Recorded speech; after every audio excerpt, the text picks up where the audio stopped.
आपल्या सनातन हिंदू धर्मामध्ये वटपौर्णिमा या सणाला अत्यंत पवित्र आणि महत्त्वाचे स्थान आहे. दरवर्षी ज्येष्ठ पौर्णिमेला सौभाग्यवती महिला आपल्या पतीच्या दीर्घायुष्यासाठी, आरोग्यासाठी आणि सुखी संसारासाठी हे व्रत अतिशय श्रद्धेने करतात. यावर्षी 29 जून रोजी सोमवारच्या दिवशी वटपौर्णिमा येत आहे. सोमवारचा दिवस हा भगवान शिवशंकरांना समर्पित असतो आणि वडाच्या झाडामध्ये ब्रह्मा, विष्णू, महेश या तिन्ही देवांचा वास असतो.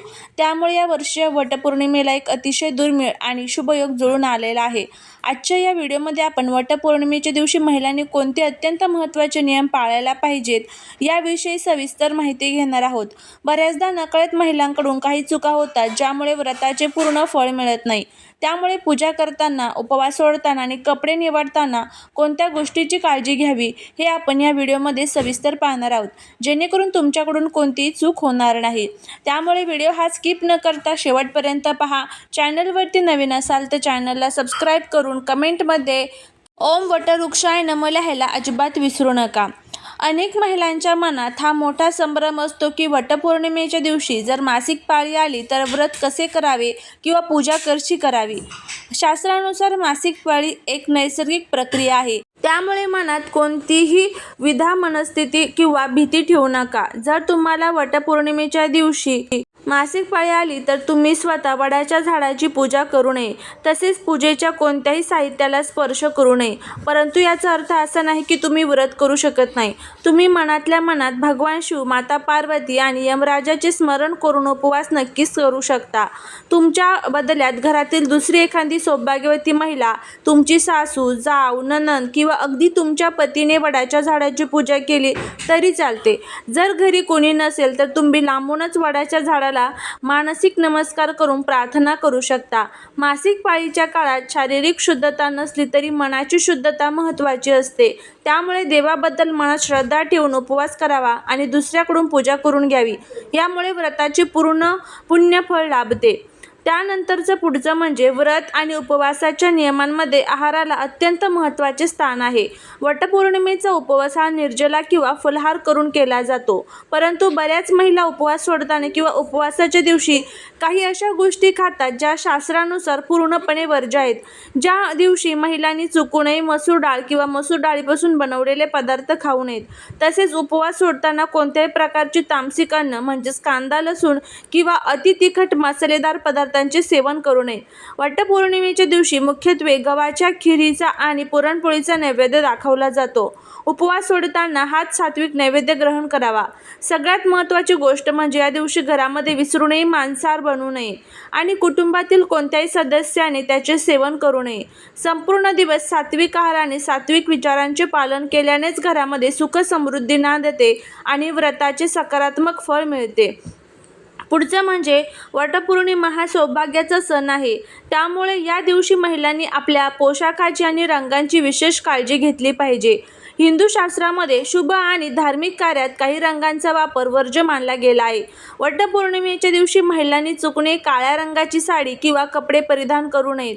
काळा रंग हा नकारात्मकतेचे आणि दुःखाचे प्रतीक मानला जातो. त्यामुळे सौभाग्याच्या या पवित्र सणाच्या दिवशी काळा रंग पूर्णपणे टाळावा. यासोबतच संपूर्ण पांढऱ्या रंगाची साडी नेसणे देखील अशुभ मानले जाते, कारण पांढरा रंग हा वैराग्याचे प्रतीक आहे. जर साडीला मोठी रंगीत बॉर्डर असेल तर चालू शकते, पण प्लेन पांढरी साडी नेसू नये. तसेच गडद निळा किंवा राखाडी रंग घालणे देखील टाळावे. या दिवशी महिलांनी लाल, हिरवा, पिवळा, नारंगी किंवा गुलाबी यासारख्या सौभाग्याचे आणि आनंदाचे प्रतीक असलेले गर्द रंग परिधान करावेत. विशेषतः हिरव्या आणि लाल रंगाच्या जास्त प्रमाणात द्यावे, कारण हे रंग सकारात्मक ऊर्जा आकर्षित करतात. पुढचं म्हणजे वटपौर्णिमेच्या दिवशी अजून कोणते महत्त्वाचे नियम आपल्याला पाळायचे आहेत. वटपौर्णिमेच्या दिवशी बघा इतरही काही सूक्ष्म पण महत्त्वाचे नियम आहेत जे प्रत्येक महिलाने लक्षात ठेवले पाहिजेत. वडाच्या झाडाला फेऱ्या मारताना कधीही सुताचा धागा मध्येच तोडू नये. धागा सुबकपणे आणि हळूवारपणे गुंडाळावा. जर चुकून धागा तुटला तर तिथेच नमस्कार करून पुन्हा नवीन धागा बांधावा. पूजेसाठी कधीही वडाची फांदी तोडून घरी आणू आणू नये. शक्यतो जिवंत वडाच्या झाडाचीच पूजा करावी, कारण निसर्गाचे रक्षण करणे हाच या सणाचा मूळ उद्देश आहे. जर आरोग्याच्या कारणास्तव किंवा शहरात झाड उपलब्ध नसल्यास तुम्ही कुंडीतील रोपाची पूजा करू शकता. तरीही मनामध्ये ती श्रद्धा ठेवावी. या दिवशी सौभाग्यवती महिलांनी पूर्ण सोळा शृंगार करावा. कपाळावर कुंकू, हातात हिरव्या बांगड्या आणि पायात जोडवी आवर्जून असावीत. घरात किंवा बाहेर कोणाशी वाद करू नये, कोणाचाही अपमान करू नये आणि आपल्या पतीशी प्रेमाने व आदराने वागावे. हा दिवस आनंदाचा आणि कृतज्ञतेचा आहे, त्यामुळे घरातील वातावरण प्रसन्न ठेवावे. वटपौर्णिमेच्या दिवशी पूजेनंतर इतर सुवासिनींना महिलांना वाण देण्याची अत्यंत महत्त्वाची परंपरा आहे. वाण देणे म्हणजे केवळ एक औपचारिकता नसून समोरील स्त्रीमधील आदिशक्तीचा सन्मान करणे होय. वाण देताना नेहमी लक्षात ठेवावे की वाणामध्ये सुवासिनींच्या उपयोगाच्या वस्तू जसे की हळदी कुंकू, गळसरी, हिरव्या बांगड्या, फणी, काजळ आणि एखादे फळ उदाहरणार्थ आंबा किंवा विड्याचे पान असावे. अनेक महिला हल्ली प्लास्टिकच्या वस्तू किंवा स्टीलची भांडी वाण म्हणून देतात, परंतु शास्त्रात मातीचे सुगड किंवा बांबूच्या पोटलीत वाण देण्याला अधिक महत्त्व आहे. वाण देताना आणि घेताना नेहमी आपल्या पदराचा आधार घ्यावा आणि दोन्ही हातांनी वाण स्वीकारावे.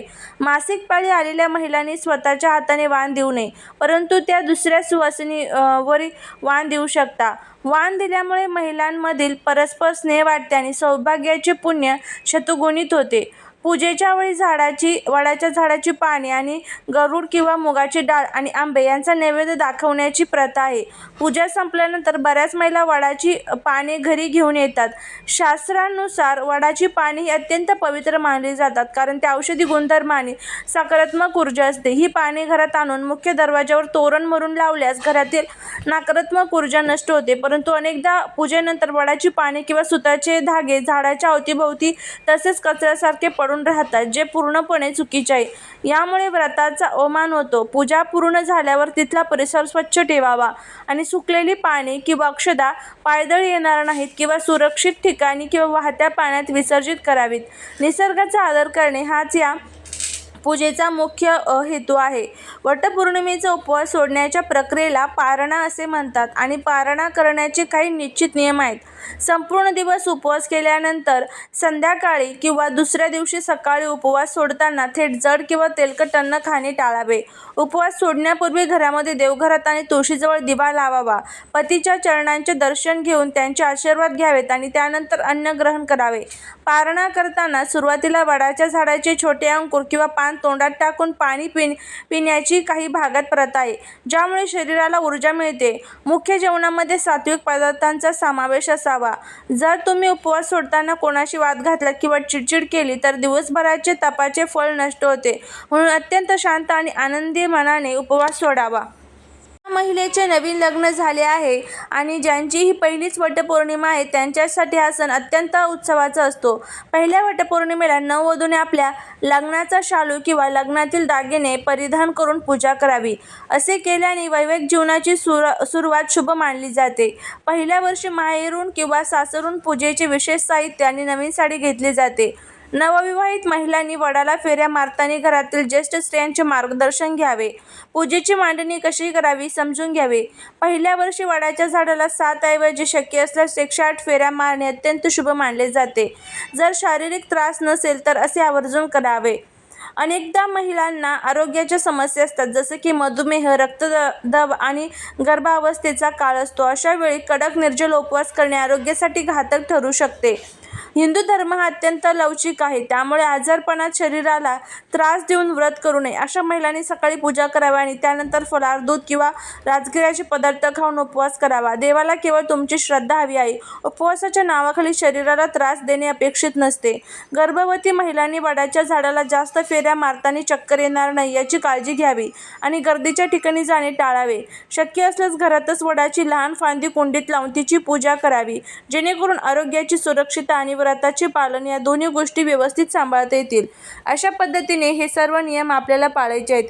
जर तुम्हाला हा व्हिडिओ आवडला असेल तर लाईक, शेअर, सबस्क्राईब करा. भेटूया एका छानशा नवीन व्हिडिओत नवीन माहितीसोबत. श्री स्वामी समर्थ.